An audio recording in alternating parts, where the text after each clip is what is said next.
Hi everyone, आज ये 19 अगस्त 2026 के इम्पोर्टेंट करंट अफेयर को डिस्कस करते हैं। So let's get started without any further delay.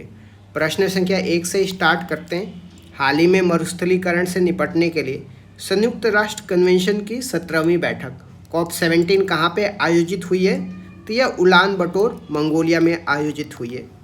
इस बैठक की थीम की बात करते हैं तो ज़मीन की बहाली और उम्मीद की बहाली है। Land restoration and hope restoration. Bharat ने पहली बार घास के मैदान और खुले प्राकृतिक इकोसिस्टम के लिए पहली गाइड यहाँ पे लॉन्च की है। कॉप की पहली बैठक COP1 1997 में रोम इटली में हुई थी, तो ये भी आपको ध्यान में रखना है। यहाँ पे देख सकते हैं COP17 जो है डेजर्टिफिकेशन को रोकने के लिए उलान बटोर मंगोलिया में 2026 में आयोजित हो रहा है। नेक्स्ट क्वेश्चन में आ जाते हैं। हाल ही में सिर्फ 38 मिनट के अंतराल पे 2 फॉल्कन रॉकेट लॉन्च करने का नया रिकॉर्ड किसने बनाया? तो स्पेस एक्स ने बनाया।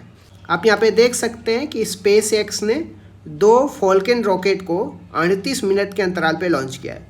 ये रॉकेट यूएस के फ्लोरिडा और कैलिफोर्निया प्रांत से लॉन्च किए गए। फ्लोरिडा से 8 ग्लोबल स्टार उपग्रह और कैलिफोर्निया से यूएस से स्पेस फोर्स का खुफिया मिशन लॉन्च किया गया है, तो ये भी आपको ध्यान में रखना है। नेक्स्ट क्वेश्चन में आते हैं। जल जीवन मिशन के तहत अब तक भारत के कितने गांवों को हर घर जल प्रमाणित घोषित किया गया है? 2 लाख से अधिक गांवों को हर घर जल प्रमाणित घोषित किया गया है।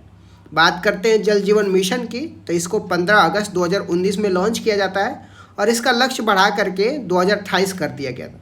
पहले 2024 इसका लक्ष्य था, तो ये भी आपको ध्यान में रखना है। सर्वाधिक प्रमाणित गाँव वाला राज्य की बात करते हैं तो उत्तर प्रदेश सबसे ज़्यादा प्रमाणित गाँव वाला राज्य है, तो ये भी आपको ध्यान में रखना है। मिनिस्ट्री की बात करते हैं तो मिनिस्ट्री ऑफ जल शक्ति के अंदर आता है। इसके टारगेट की बात करते हैं तो 55 litre per capita per day है, तो ये भी आपको ध्यान में रखना है।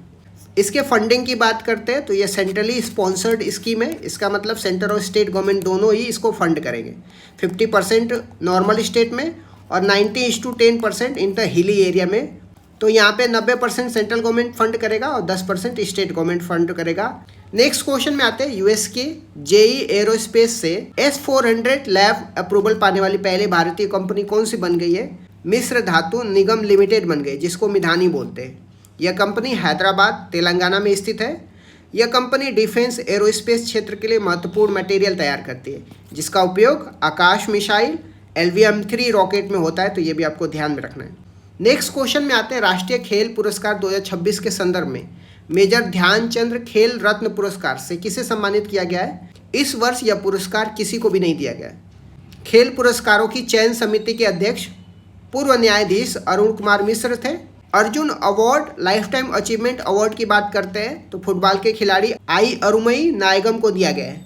कुल 17 खिलाड़ियों को अर्जुन अवार्ड्स के लिए चुना गया है, जिसमें तेजस्वी शंकर जो एथलीट्स हैं, दिव्या देशमुख जो चेस के खिलाड़ी हैं, गायत्री गोपीचंद जो बैडमिंटन के खिलाड़ी है, ये सभी शामिल है जिनको 17 अर्जुन अवार्ड के लिए चुना गया है। नेक्स्ट क्वेश्चन में आते हैं। अपराजिता पारंगला 2026 all India girls high altitude long track mission का शुभारंभ कहाँ पे हुआ है? नई दिल्ली में रक्षा मंत्री राजनाथ सिंह के द्वारा all India girls high altitude long track mission की शुभारंभ किया गया है। यह 250 किलोमीटर की 30 दिवसीय ट्रैकिंग पदयात्रा है, जिसमें 28 लड़कियां शामिल हैं। परांगला दर्रा की बात करते हैं तो यह हिमाचल प्रदेश की स्पीति घाटी को लद्दाख के चांगथांग से जोड़ता है, तो ये भी आपको ध्यान में रखना है। नेक्स्ट क्वेश्चन में आते हैं। हाल ही में मद्रास हाईकोर्ट ने किस नदी को कानूनी व्यक्ति लीगल पर्सन का दर्जा प्रदान किया है? यह तामीरवर्णी नदी को कानूनी व्यक्ति लीगल पर्सन का दर्जा प्रदान किया है मद्रास हाईकोर्ट ने। इसे पोरुनई नदी भी कहते हैं, तो ये भी आपको ध्यान में रखना है। यह तमिलनाडु में स्थित है। कानूनी दर्जा मिलने से अब यह नदी को प्रदूषण से बचाने के लिए कानूनी कार्रवाई की जा सकेगी, तो ये भी आपको ध्यान में रखना है। भारत में सबसे पहले 2017 में उत्तराखंड हाईकोर्ट ने गंगा और यमुना को यह दर्जा दिया था, तो ये भी आपको ध्यान में रखना है। नेक्स्ट क्वेश्चन में आते हैं। भारत ने किस देश के साथ रक्षा उपकरणों का संयुक्त उत्पादन करने के लिए रक्षा सहयोग समझौते पर हस्ताक्षर किया है? तो भारत ने आर्मेनिया के साथ रक्षा उपकरणों का संयुक्त उत्पादन करने के लिए रक्षा सहयोग पर समझौता किया है। भारत पहले ही आर्मेनिया को आकाश मिसाइल और पिनाका रॉकेट लॉन्चर निर्यात कर चुका है, तो ये भी आपको ध्यान में रखना है। अब जब हम बात कर रहे हैं आर्मेनिया की, तो आर्मेनिया की राजधानी एरेवन है, तो ये भी आपको ध्यान में रखना है।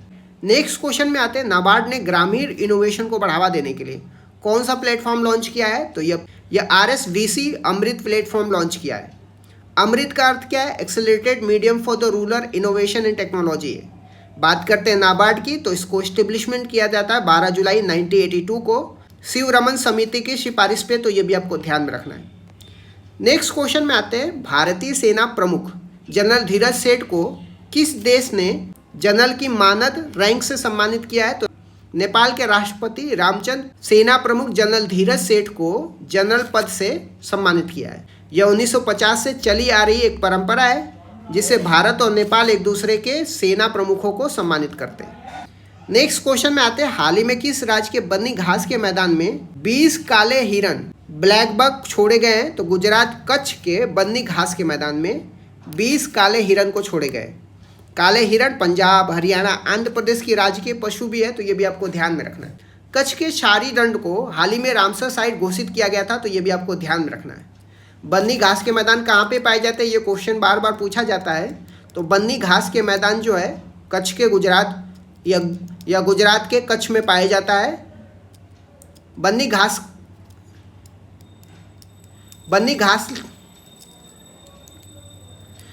ग्रासलैंड कहाँ पे पाए जाते हैं, तो ये भी बार बार क्वेश्चन पूछा जाता है। तो ये गुजरात के कच्छ में पाया जाता है, तो ये भी आपको ध्यान में रखना है। इस तरीके से मैंने कुछ इंपॉर्टेंट करंट अफेयर को डिस्कस कर दिया। Thank you so much guys, keep loving, keep supporting, bye bye, see you.